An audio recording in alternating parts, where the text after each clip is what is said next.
जोड़ा जते खाम छत्तीसगढ़ के धाम झंडा लहरगे साहेब झंडा।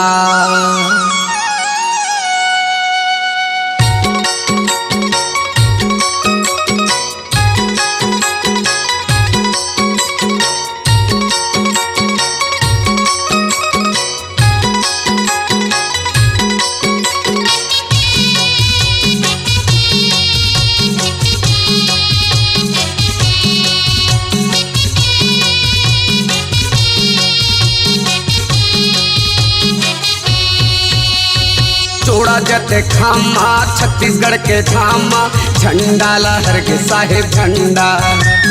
जोड़ा जते खामा छत्तीसगढ़ के धामा झंडा लहरगे साहेब झंडा। झंडा लहरगे साहेब झंडा लहरगे झंडा लहरगे साहेब झंडा लहरगे। जोड़ा जते खामा छत्तीसगढ़ के धामा झंडा लहरगे साहेब झंडा। जोड़ा जते खामा छत्तीसगढ़ के धामा झंडा लहरगे साहिब झंडा।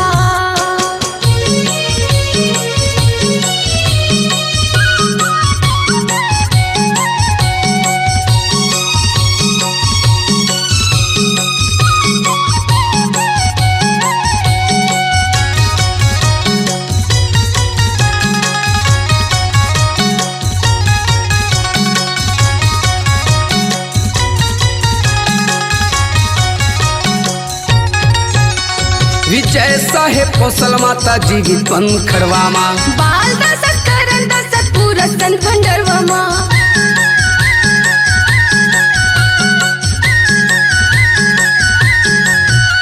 विजय साहेब कौशल माता जीवित बन खड़वामा बाल दशक करण दशक पूरा सन खंडरवामा।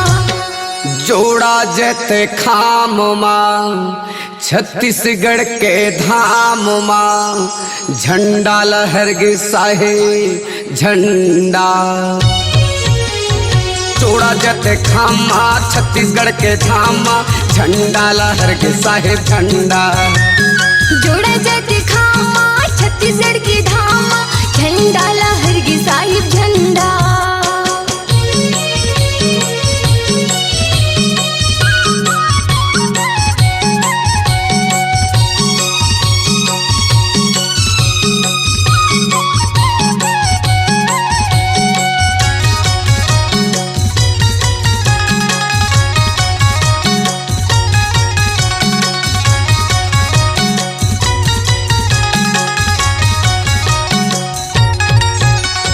युग युग में अमर हो गए दिव्या लाजत खामा मनोकामना पूर्ण हो जाहि रहो सत्यनामा।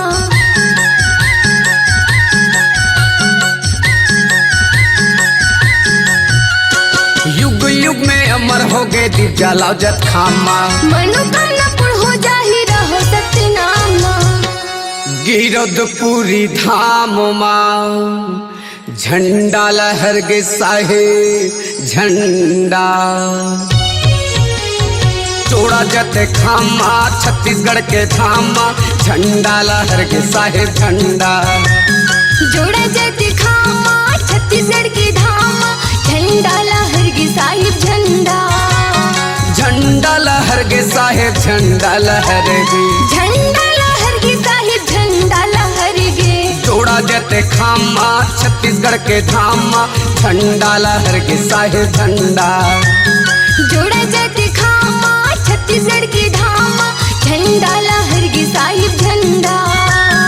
जोड़ा जते खामा छत्तीसगढ़ के धामा झंडा लहरगे साहेब झंडा। झंडा लहरगे बाबा झंडा। झंडा लहरगे गुरु झंडा। झंडा लहरगे पिता झंडा। अपनी आवाज को दीजिए एक नया मुकाम। डिजिटल रिकॉर्डिंग की दुनिया का जाना पहचाना नाम स्वरांजलि, जहां गूंजती हैं ध्वनियां अपनी माटी की सौंधी सुगंध के साथ। छत्तीसगढ़ी संगीत के विविध रंग जो पहुंचाते हैं पूरे प्रदेश में डिजिटल रिकॉर्डिंग के संग। स्वरांजलि स्टूडियो, नेमी चंद गली नंबर 2, गंजपारा, रायपुर।